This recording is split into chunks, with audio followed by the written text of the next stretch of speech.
Distributive property of beta function क्या है?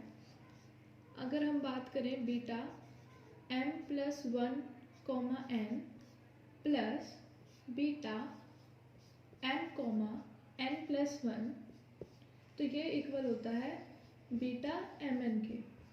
मतलब एक टाइप से जो बीटा mn है वो किसके इक्वल होता है? Beta m+1, n plus beta m, n+1। मतलब एक बार m के साथ +1 कर दिया और एक बार n के साथ +1 करके दोनों का सम कर दिया। तो ये हमारी डिस्ट्रीब्यूटिव प्रॉपर्टी है। तो इसका प्रूफ कर लेते हैं। तो प्रूफ देखिए, लेफ्ट हैंड साइड से स्टार्ट करते हैं। LHS क्या है हमारे पास? Beta m+1, n plus beta m, n+1। तो अगर आपको याद होगा बीटा फंक्शन की डेफिनेशन लिखेंगे दोनों के लिए, तो पहले इसके लिए लिखो तो क्या होगा? इंटीग्रेशन 0 to 1, इंटीग्रेशन की जो लिमिट्स हैं वो 0 to 1 होती है हमेशा।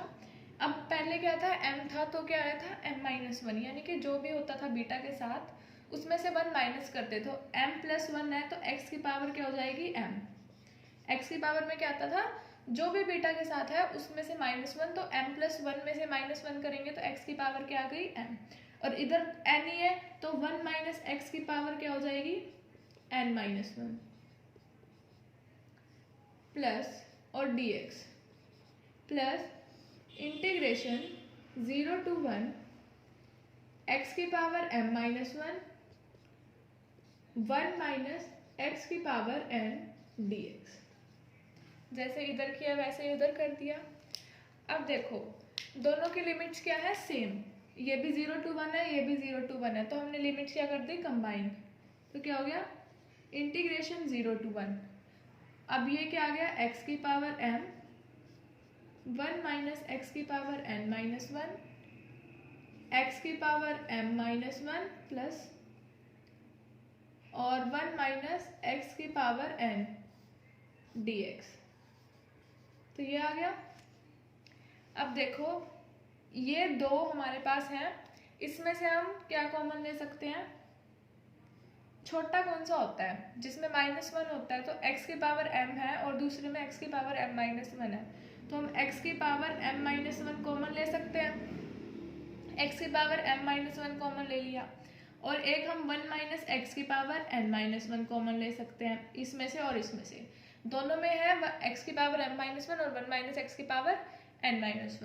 तो अंदर क्या बचेगा हमारे पास? इधर से हमने x की पावर m-1 कॉमन लिया तो खाली एक x बच गया। x की पावर m को हम क्या लिख सकते हैं? x की पावर m-1 प्लस x, क्योंकि फिर जब बेस सेम होता है तो पावर ऐड हो जाती है। x की पावर 1 तो m-1 प्लस 1 क्या हो जाता है? m।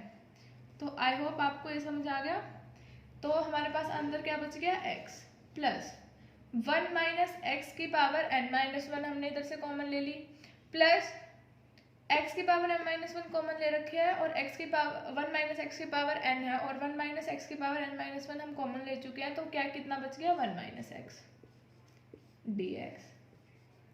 तो ये क्या हो गया? इंटीग्रेशन 0 to 1 x की पावर m-1, 1 माइनस एक्स की पावर n-1 और अंदर क्या बचा? x से x कैंसिल और 1 dx। ध्यान से देखो क्या दिख रहा है आपको? ये बीटा फंक्शन की डेफिनेशन ही नहीं है।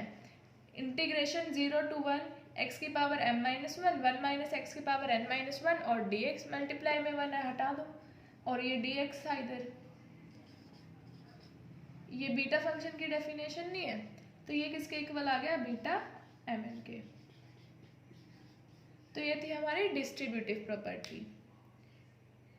ठीक है, तो अब हम बात करते हैं नेक्स्ट प्रॉपर्टी की,